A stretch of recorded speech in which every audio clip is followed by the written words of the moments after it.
The integrated business competition was designed specifically to allow students to apply the knowledge, skills, and abilities that they have obtained in all of the 8 classes within the integrated business major.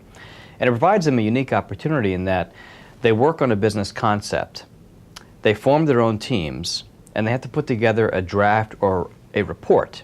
Submit that report through a rigorous revise and resubmit process or an evaluation process in which a group of faculty look at those reports and decide which teams then should move to the next round. And the next round is the competition. And at that point, they're tasked with creating a 10-minute presentation with the key points or the findings of the report that they would then pitch to IB alumni at the semifinal round, and then our advisory board members at the final round, and then exercise some Q&A. And so what we're trying to do is create a capstone-like experience within our major, but one that focuses on management, marketing, finance, accounting, project management, technology, big data, and economics. Welcome to the IB competition. For Managerial Economics, just wanted to clarify a few things that we're looking for that portion of it. One of the things that we need to focus on is price elasticity of demand. What we're going to want you to do is to identify what price elasticity, whether it's elastic or inelastic, is your primary product, and explain why. The second thing that we'll be looking for is to identify income elasticity and whether that is a normal, inferior, or luxury good, and explain why. The third part that we'll be looking for is using Porter's 5 forces to go through each of those forces and identify and clarify how each of those are relevant and applicable to the particular industry that you'll be working with. Okay, so for this semester's IB competition, for data-driven decision making, you're going to focus on 2 tasks. First, you're going to be crafting a problem statement. The key to remember for a problem statement is you don't necessarily have to find a problem per se. The problem could just relate to what the goals are and what you want the company to do. Think about the stakeholders, what's important to them, what their goals would be, and what success would look like if you ultimately provide a great recommendation for them. The key to remember with the problem statement is you are not trying to provide a recommendation yet. You're really just trying to define the problem, and that's key to providing an excellent problem statement. The second task we're going to ask you to do is a balanced scorecard.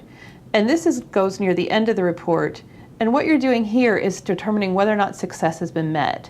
So that success criteria that you established in the problem statement is going to go here and be measured with key performance indicators.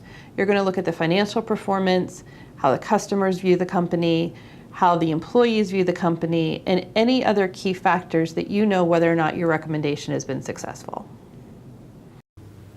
All right, dear IB students, I'm going to explain the marketing section of the IB competition.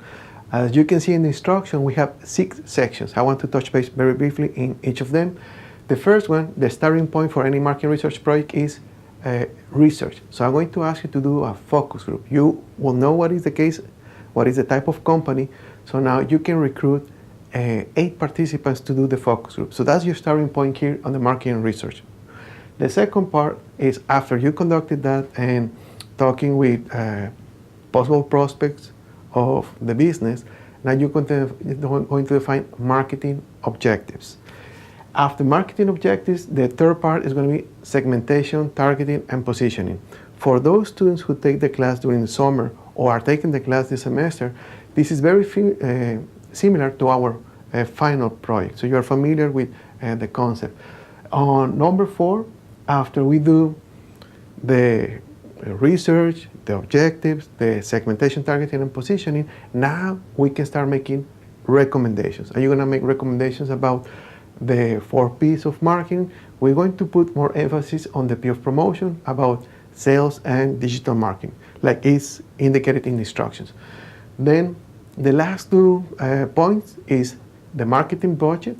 Here you're going to use skills and knowledge from your small business finance class, because you're going to calculate how much sales are you going to generate and how much is going to cost the marketing plan that you're going to implement. And the last point, marketing calendar, you're going to make a connection with project management, because you need to provide a time frame of when do you recommend to apply the marketing plan. So in conclusion, the marketing section of the IB competition has 6 components. In the instructions, there's more detail that you can please review it and check it. And you can always go back, remember, to the project that we do in integrated marketing and sales in the course. We start in the summer, this new project, and we continue here during this semester. So it's very familiar. It's like a short version of that one, but again, if you took the class or taking the class, this is going to be very helpful. So good luck. For the project management portion of your submission to the IB competition, you're going to need to think about implementing your proposal or your idea. So first, you have to articulate the objective of the implementation. So describe the outcome, what the final deliverable of the implementation project will look like. And then you're going to provide a prioritization of the project constraints. So you can use different tools to do that, but you will be able to find more specific details about this in the guidelines.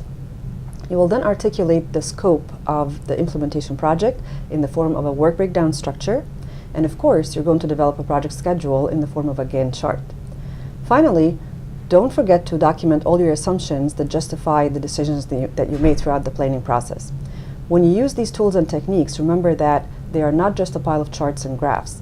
You need to be able to provide narrative or explanation of all the tools that you use and what input they provide to the planning process.